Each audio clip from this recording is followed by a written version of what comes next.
Perang di Gaza masuk tahun kedua, Hamas ubah taktik fokus incar tentara Israel. Taktik itu adalah close range combat, menyerang hidup-hidup atau menewaskannya dalam pertempuran jarak dekat. Mengutip Tribun News pada 14 Juli, hal ini diumumkan oleh seorang pejabat senior Israel dalam artikel Israel Hayom. Lebih tepatnya, petempur Hamas kini disebut telah beralih ke strategi pengorbanan, menunjukkan keberanian yang lebih besar dan terlibat dalam pertempuran jarak dekat sebagai bagian dari upaya mereka untuk menangkap tentara Israel. Taktik baru itu diklaim telah membuat militer Israel khawatir bahwa upaya Hamas akan membuahkan hasil. Sekaligus juga cemas di mana milisi perlawanan Palestina justru akan menangkap sandera baru dari pihak Israel. Adapun perubahan taktik dari Hamas ini diyakini mengikuti perubahan taktik yang dilakukan IDF sendiri. Mengingat tentara Israel saat ini telah melakukan pergerakan militer yang semakin masuk ke wilayah perkotaan Gaza. Presiden Iran Masoud Pezeshkian terluka akibat serangan udara Israel melibatkan 6 rudal yang memblokir pintu keluar hingga membuat sang presiden dievakuasi lewat pintu darurat. Mengutip Tribun News pada 14 Juli, hal ini merupakan konfirmasi resmi pertama dari pihak Iran dalam perang 12 hari dengan Israel dalam artikel Force News Agency terbit 13 Juli. Lebih tepatnya, Iran telah mengonfirmasi bahwa Pezeshkian terluka akibat serangan udara Israel, di mana 6 rudal Israel yang dimaksud menargetkan lokasi pertemuan Dewan Keamanan Nasional tertinggi yang dihelat di Teheran Barat. 6 rudal Iran melakukan misi memblokir pintu keluar dan memutus ventilasi di lokasi bawah tanah. Akibatnya, Pezeshkian dan pejabat senior lainnya termasuk Ketua Parlemen Mohammad Bagher Ghalibaf dan Kepala Kehakiman Gholam Hossein Mohseni Ejei terpaksa dievakuasi melalui pintu darurat.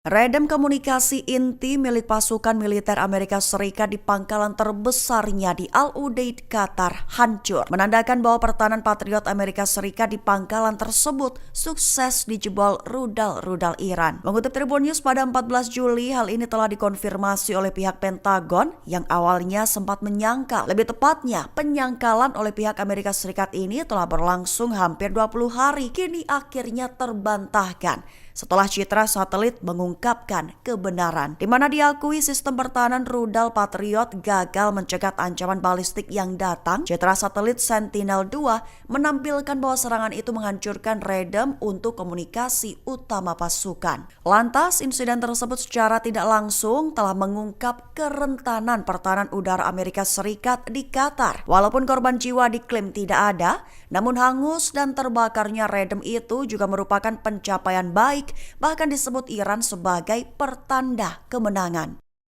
Sumpah terakhir dari Abu Ubaidah terucap. Juru bicara militer Brigade Al-Qassam, saya bersenjata Hamas itu bersumpah untuk terus melawan pasukan Israel dalam memperingati kemartiran Panglima Jenderal Brigade Mohammad Deif. Mengutip Al-Mayadin pada 14 Juli, Sumpah Ubaidah menegaskan bahwa mimpi buruk akan mulai dan terus menghantui tentara IDF, memperingatkan bahwa mereka tidak akan pernah hidup damai di tanah Palestina. Tidak setelah Deif dan saudara-saudaranya menulis dengan darah bab terakhir pembebasan Palestina. Dalam sumpahnya, Ubaidah mengklaim bahwa Deif telah memimpin banjir Al-Aqsa, sukses beri pukulan paling dahsyat dalam sejarah Zionis, sekaligus berhasil membawa perjuangan Palestina kembali ke garda terdepan. Ubaidah juga menyatakan bahwa kemartiran Sang Panglima Agung menjadi puncak dari jihad dan pengorbanan panjang, menyatukan darahnya dengan para pejuang yang gugur demi Al-Aqsa dan Palestina.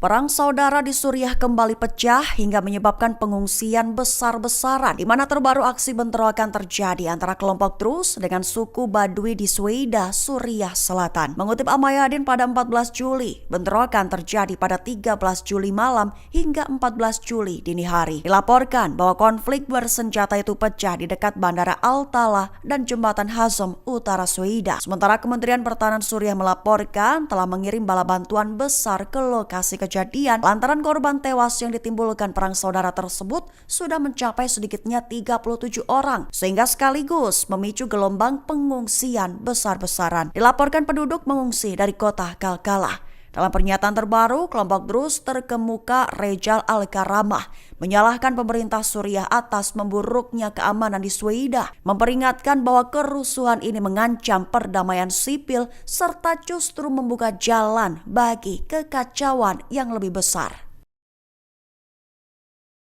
Mesir dan Israel memanas gegara Rafah tentang kehadiran tentara IDF di jalur Gaza selama gencatan senjata. Mengutip The New Arab pada 14 Juli, hal ini diutarakan oleh pejabat Mesir selama diskusi beberapa waktu lalu. Lebih tepatnya, pejabat Mesir menolak rencana Israel untuk tetap berada di Gaza Selatan selama potensi gencatan senjata sementara dengan Hamas. Selain itu, mereka juga menentang rencana militer Israel untuk mengusir ratusan ribu warga Palestina ke selatan jalur yang berdekatan dengan perbatasan Mesir, mengklaim bahwa pihaknya melihat itu sebagai ancaman nyata terhadap keamanan nasional Mesir. Hal ini diutarakan merujuk pada pernyataan dari Menteri Pertahanan Israel, Yisrael Katz, di mana pihaknya menyatakan untuk mengurung 600.000 warga Palestina di dalam kamp konsentrasi yang akan dibangun di atas reruntuhan Rafah. Terkini Mesir telah menanggapi dengan memindahkan bala bantuan militer ke perbatasan Rafah.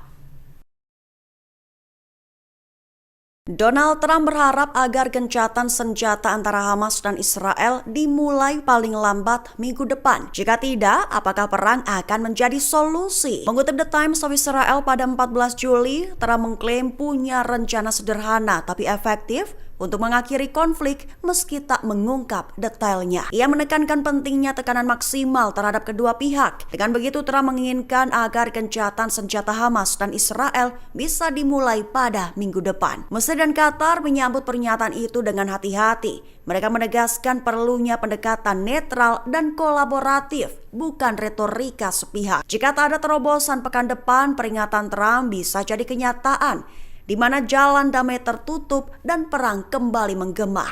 Namun sekali lagi, selama beberapa minggu terakhir, Trump telah berulang kali memberikan jadwal yang terbukti tidak tepat mengenai kapan kesepakatan akan tercapai.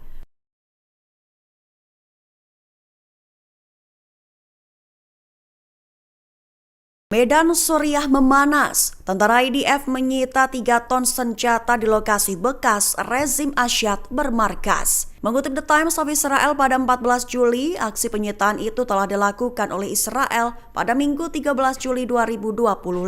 Dilaporkan bahwa pasukan Israel telah menemukan lalu menyita lebih dari 3 ton senjata saat menyerbu fasilitas militer bekas rezim Bashar al-Assad yang digulingkan. Penggerebekan itu sendiri dilakukan oleh Brigade Regional Gunung ke-810, lokasi pastinya di puncak Gunung Hermon di dalam wilayah Suriah. Mereka melakukan penggeledahan beberapa markas besar utama yang sebelumnya milik pasukan komando rezim Asyad. Senjata yang ditemukan pasukan termasuk ranjau anti-tank, alat peledak, dan roket. Diklaim oleh IDF, aksi itu dimaksudkan untuk mencegah penyelundupan senjata ke Lebanon dari Suriah.